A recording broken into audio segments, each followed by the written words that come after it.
I'm Telina. And I'm Tahra. And we chat from the mat. The laundromat, that is. My husband, Donnell, and I bought Bubbles and Baskets laundromat last year. And we are here now, right on Boulevard in Kenilworth. And on our show, we feature different businesses and people from town who we think you're going to find interesting. And on this new episode of Chat from the Mat, we are featuring MaryJo Cammarota from Cammarota Real Estate. Hello. Thank you so much for inviting me. Yes, thank you for coming on our show. So Cammarota Real Estate is an indie boutique brokerage. Okay. Yes. So tell us about how it started and how long it's been in Kenilworth and how you got into real estate. Whatever you can give us. All right. So Cammarota Real Estate was started by my late father-in-law, Rudy, which everybody in town knew who Rudy was. And in 2011, he got sick. So my husband and I took over as the owners of Cammarota Real Estate. He started the business in 1957. Oh, wow. In Elizabeth. Wow. And then moved to Kenilworth in 1968. And we've been at the same location since.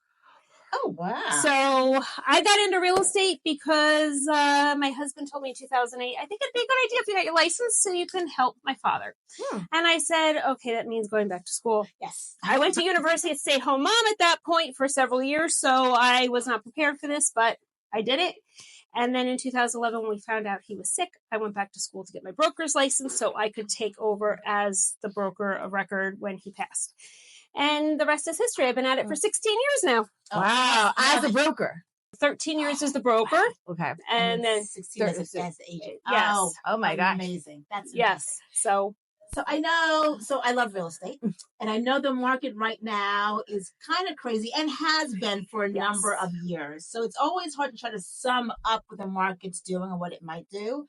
But I would love to know if you were to give a few tips, because for first-time home buyers, or if you're a seller or a purchaser, there are certain things you just should know prior to either starting your search or looking to sell your home. So what would you tell those three categories of people?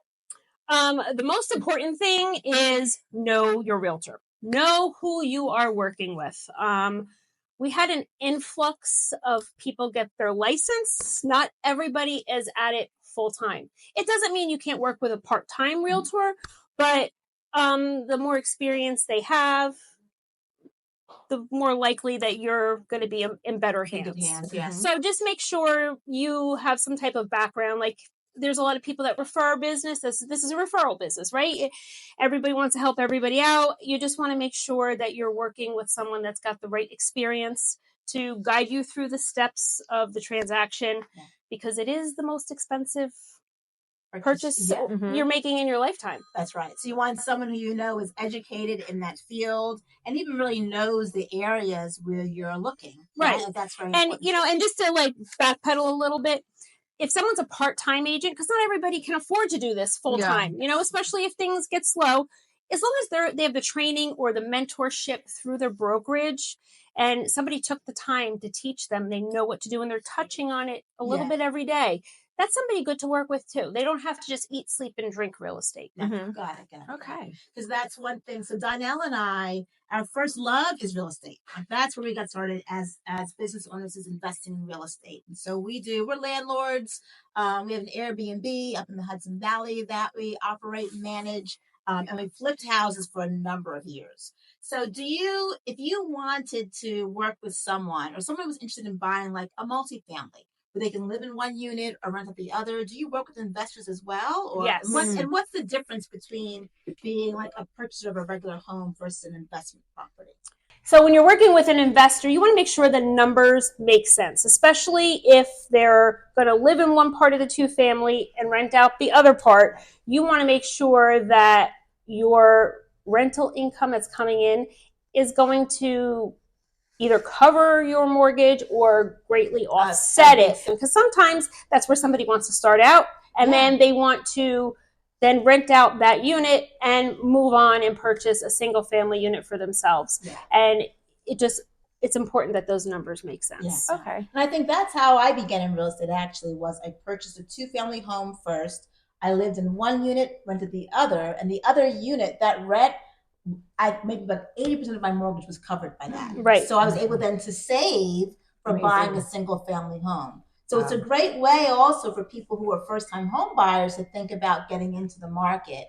If it's not just single family, maybe a multi, although everything is kind of crazy right now. So it is crazy, and sometimes those numbers just aren't making sense because the values are a little bit inflated, because even investors, like, they were not investing, say, in Wall Street so much, they started investing in real estate, and we saw those numbers go crazy because they were bidding against one another for that. Something that's really important to know is that when sometimes people buy a 2-family property, they want to consider renting out that basement space and lower. And a lot of towns, you have to do your due diligence. A lot of towns frown upon that, not to mention if there's not 2 points of egress, somebody can become entrapped in that basement, and then it's a liability. And just don't even write that into the equation if you're considering buying a multifamily home. And I know for a fact that it's not allowed in Kenilworth.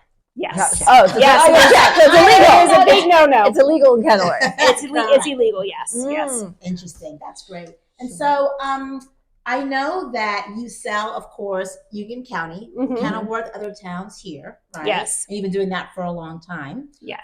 But I saw you also sell down the shore, don't you? Yes. Oh, tell us about that, because I think for small businesses, sometimes it can be a little scary to think about scaling and going outside of where your original location is. So I'd love to hear about when you decided to do that and how you managed it.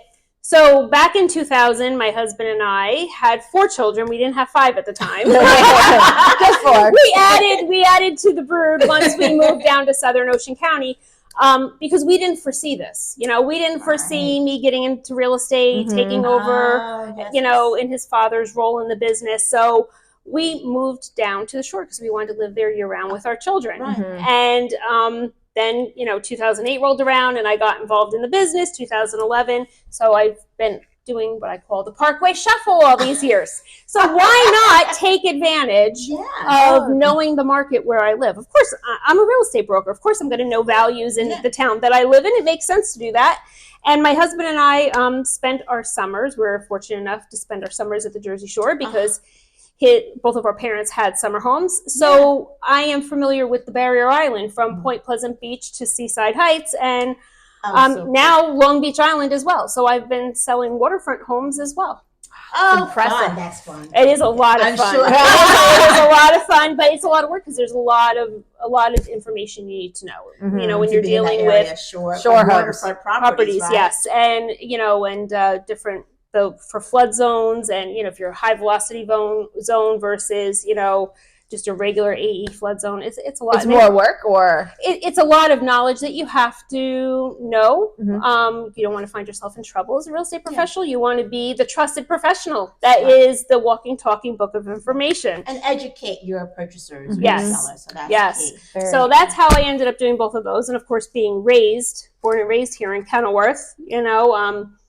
My gosh, my father-in-law came to town when the Boulevard was a dirt road. Wow. Oh my gosh. Oh. Speaking of being born and raised in Kenilworth, what do you love about being a broker and having your brokerage in Kenilworth? What makes this, so... Because of the nostalgia here, and so many people that I grew up with are still here, and it's just the small town feel. That's what you love about being in Kenilworth. Would you ever want to move, or you like having your home base in Kenilworth? I like having my home base here in Kenilworth. There's always the dream of opening a second office, but then that comes with a bunch of headaches and more aggravation. And why? Like everything that I can do, and I think COVID taught that to a lot of us when we were stuck working from home.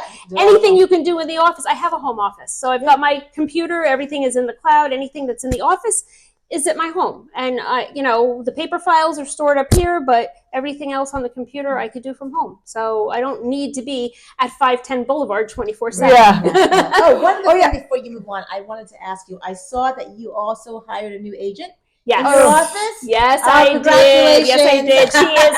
She is great. She is just ready to just steamroll right down the Boulevard and help as many buyers and sellers as possible. Amazing. Well, thank you so much for coming on Thank our you so show. much for having This me. It was so fun. great. Well, thanks, MaryJo. Thank You're welcome. And for the rest of you out there in our audience, we're so happy that you're with us. Please, please, please subscribe to our YouTube channel.